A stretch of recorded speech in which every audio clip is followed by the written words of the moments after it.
Assalamualaikum dan apa khabar? Hezri Samsuri. Hari ini kita nak cerita pasal Ferrari dan lebih tepat lagi Ferrari 849 Testarossa. Tetapi sebelum kita terus ke model terkini daripada Ferrari itu, kita cerita pasal sedikit sejarah Testarossa.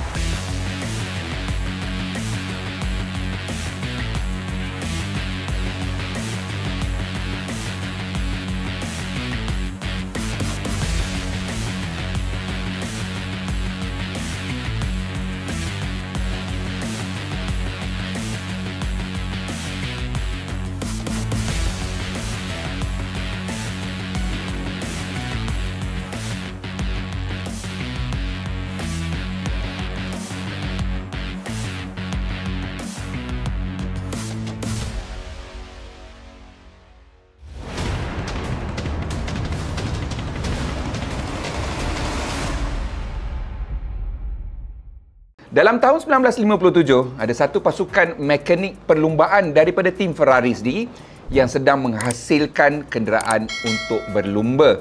Model yang dia orang gunakan ialah model legenda daripada Ferrari, which is the Ferrari 250 TR. And TR here stands for Testarossa.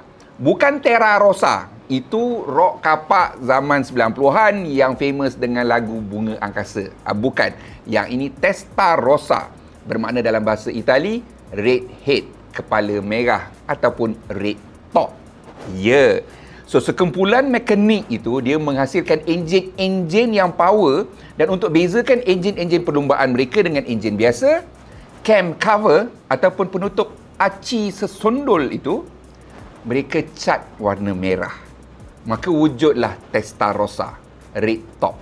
Sama jugalah macam Toyota, kita ada black top lah, and then we have the silver top engine apa semua. So the Ferrari actually dah start dalam tahun 1957. The red top ataupun Testarossa pula, Testarossa. Dan kemudian Testarossa ini makin popular dalam tahun 80-an. Di mana dalam tahun 1984 Ferrari menghasilkan model F110 yang diberi nama Testarossa. Dan Testarossa ini cukup glamour. Anda boleh lihat kereta ini dengan sirip-sirip dekat sebelah tepi, dengan sirip-sirip dekat lampu belakang. Kereta-kereta bersirip inilah dengan bentuk baji dia ni. Cukup popular. Cerita TV zaman tu, zaman akulah tu, Miami Vice pun pakai. Kemudian video game Sega Outrun pun menggunakan kereta Ferrari Testarossa. Testarossa tahun 1984 menggunakan enjin 4.9 liter Tipo double overhead cam, 48 injap V12. Ya, sama macam kereta lumba tahun 1957 itu, dia menggunakan enjin V12. Tetapi untuk Testarossa 1984, enjin V12 itu menghasilkan 390 PS, 490 Nm of torque melalui transmisi manual 5 kelajuan. Ia mampu memecut dari 0 ke 100 km sejam dalam masa 5.8 saat, dan halaju maksimum dia ialah 290 km sejam. Cukup laju untuk tahun 80-an. Lokasi enjin terletak di antara ganda belakang, rear axle, dan kabin penumpang. That is why we call this the rear mid engine. Untuk stability dan pembagian berat yang menarik. 60-40. 60 kat belakang, 40 dekat depan. Testarossa 1984 itu cukup popular sehingga terjual hampir 10,000 unit sehingga tahun 1996. Dan sekarang kita ada pengganti Testarossa baru. Aku baru saja balik daripada Bangkok untuk menyaksikan pelancaran rasmi model Testarossa baru ini di Bangkok untuk Asia Tenggara. Dan nama dia ialah Ferrari 849 Testarossa. Ferrari 849 Testarossa ini sebenarnya dibina di atas platform Ferrari SF90, tetapi diberikan perubahan-perubahan teknikal dan juga kosmetik yang banyak, menjadikan dia sebuah supercar yang lebih, orang kata apa, sesuai untuk zaman sekarang. The Ferrari 849 Testarossa ini, dia menggunakan enjin V8 sahaja, bukan lagi V12. Dan walaupun dia menggunakan enjin V8, enjin ini sebenarnya hampir sama dengan enjin dalam SF90. Dia menggunakan turbo-turbo besar dan 3 motor elektrik, 2 di roda hadapan dan 1 di antara flywheel dan juga clutch transmisi 8 kelajuan DCT.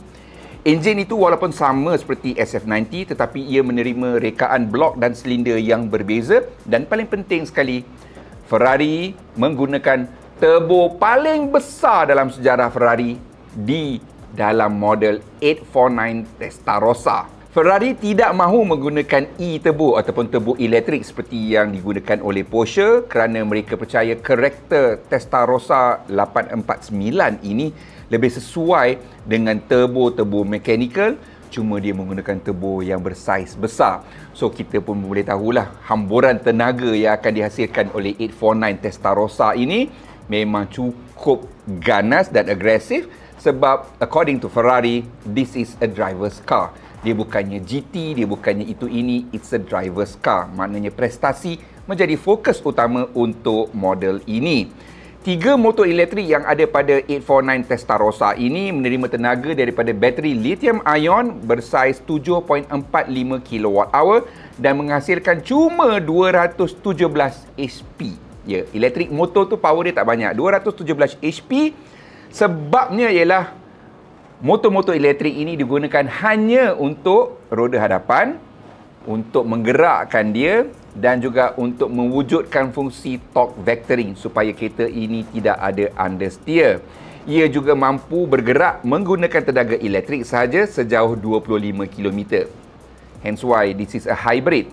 Tenaga yang terhasil dari gabungan enjin turbo itu dan motor elektrik sebenarnya ialah 1036 bhp.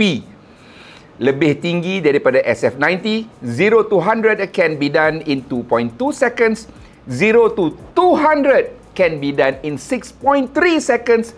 Dan halaju maksimum untuk 849 Testarossa ialah 330 km sejam. Reka bentuk 849 ini juga jauh berbeza daripada Testarossa tahun 1984. Sirip-sirip di sisi dekat lampu belakang semua dah lenyap, dah tak ada, digantikan dengan misai hitam di antara lampu depan itu, seperti apa yang kita boleh nampak dalam 12 silindri dan juga model F80. Kemudian sirip dah belah tepi memang tak ada, digantikan dengan bar hitam yang panjang. Bahagian belakang pula kita nampak ada 2 aero spoiler kiri dan kanan. Itu cukup seksi, dan yang lebih seksi, 2 corong exhaust yang keluar daripada belah atas bumper belakang itu, kalau itu yang kita panggilkan bumper.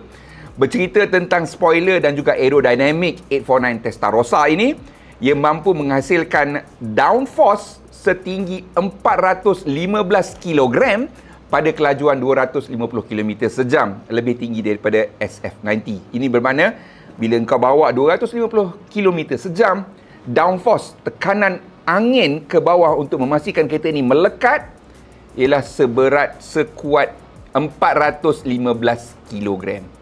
Ya, hanya menggunakan tenaga udara sahaja. Dan kabin dalam memang cukup moden serta minimalis, sebab seperti apa yang aku dah cakap tadi, Ferrari memberikan fokus kepada pemanduan. Ini bermakna semuanya angle towards the driver.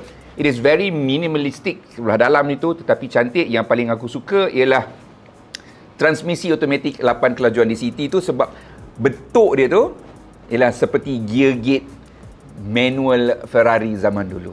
Walhal sebenarnya dia automatic, shifter menggunakan F1 pedal shifters. Yang pedal gate 3 tu sebenarnya ialah untuk reverse, untuk automatic, manual dan untuk launch control.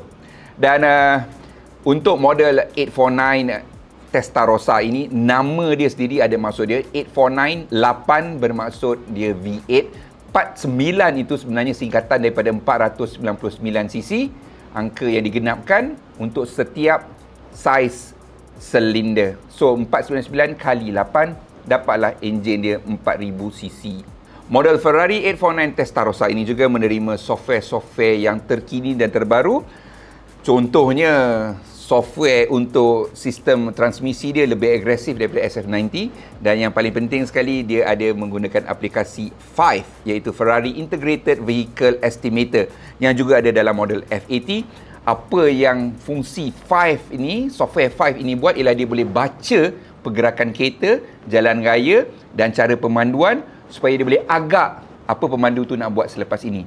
So bila dia boleh agak apa pemandu tu nak buat, kadar respon daripada traction control, daripada dia punya ABS, daripada active rear diff dan juga elektrik motor pada ganda depan itu lebih pantas. Ini bermakna the car has seamless performance dan dia boleh agak apa kau nak buat, so dia dah ready dah kalau kau nak ke kiri ke kanan apa semua tu, which makes it even faster. 5 ini juga boleh menghafal litar-litar lomba, dan ini bermakna bila dia dah hafal setiap corner litar lomba, dia boleh regenerate tenaga elektrik balik untuk memberikan anda lebih power bila atas track. Itu yang menarik. Ferrari juga ada satu lagi variant untuk model ini, which is the Assetto Fiorana. Ini yang menggantikan banyak komponen-komponen kepada komponen carbon fiber dan titanium untuk melenyapkan 18 kg daripada berat keseluruhan kenderaan itu.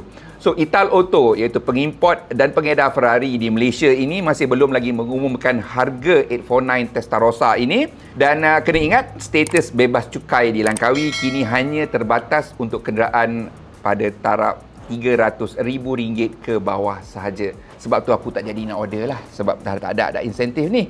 So, bila harga dia dah diumumkan dan dilancarkan di Malaysia, InsyaAllah kita akan jumpa lagi. Assalamualaikum.